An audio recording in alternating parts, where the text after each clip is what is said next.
just what you want when you're not feeling good. It's a pretty mad hotel. Oh, I feel like I did when I was in Australia now. It's day 102, 104. I got about, it's Wednesday. I've got about 3 days to do to get across France. Oh, yes. But, I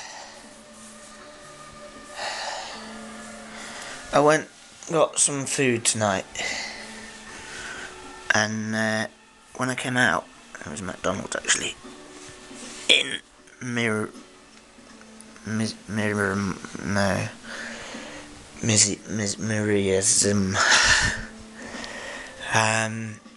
I don't know, I have to look the place up.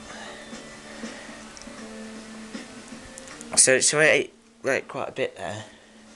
And I felt alright when I got there, but I've been crap all day. I've had headwind since about about Madrid, on and off. Sorry.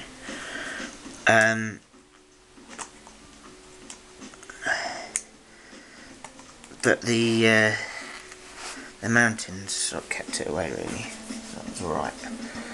And then out of Pamplona, got to Pamplona late last night and checked into a hotel there, which kind of wasn't ideal. It was quite late. I'd struggled to get there in time really, but I wanted to get there, so I pushed on and got there midnight or so. Got up early-ish. It's out of there by 6:30, 7 o'clock. So I went up to Hendaye, towards Hendaye.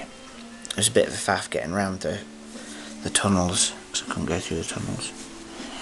And, why am I telling you all this?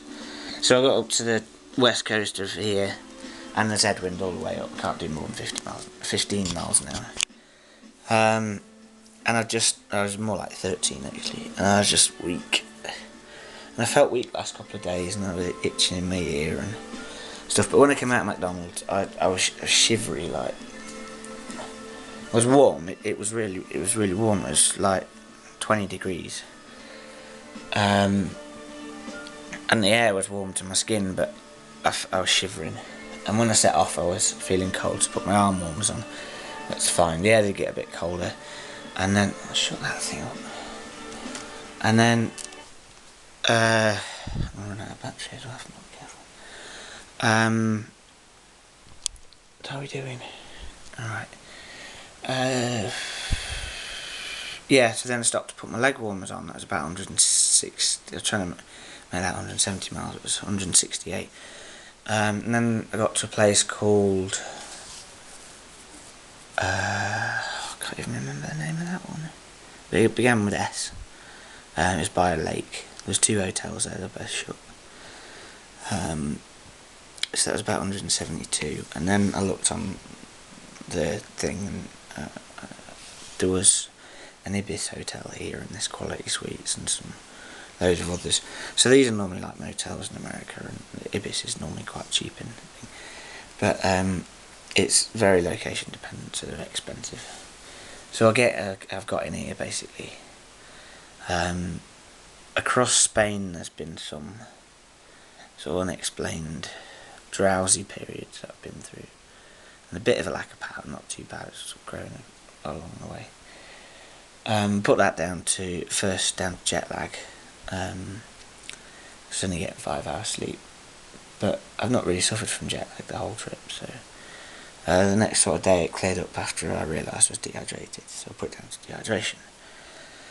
And the next day was getting to Pamplona. I didn't feel very strong then either.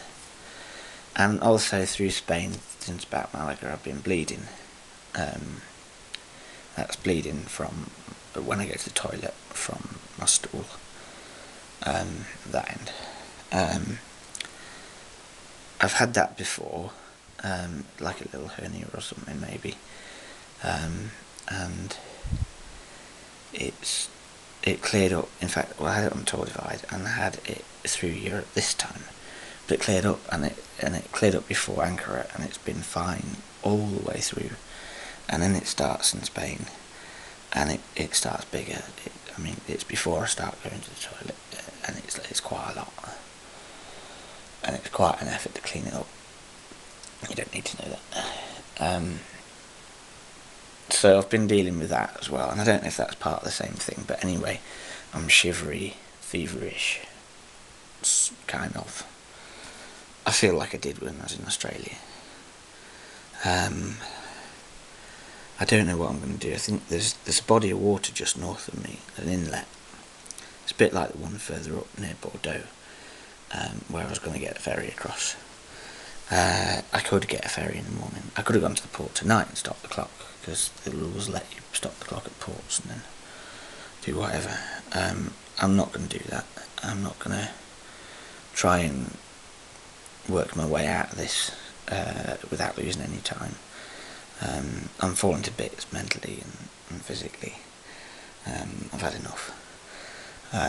But I'm just going to go on as best I can. I'm not going to set an alarm tonight. I'm going to wake up when I wake up.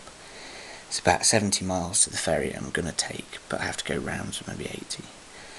And it might be a day or two later. I'm not going to take any risks. I feel vulnerable by this whole, just worn out.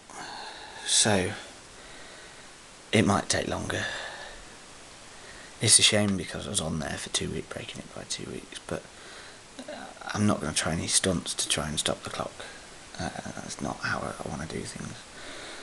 My body's telling me that I'm knackered.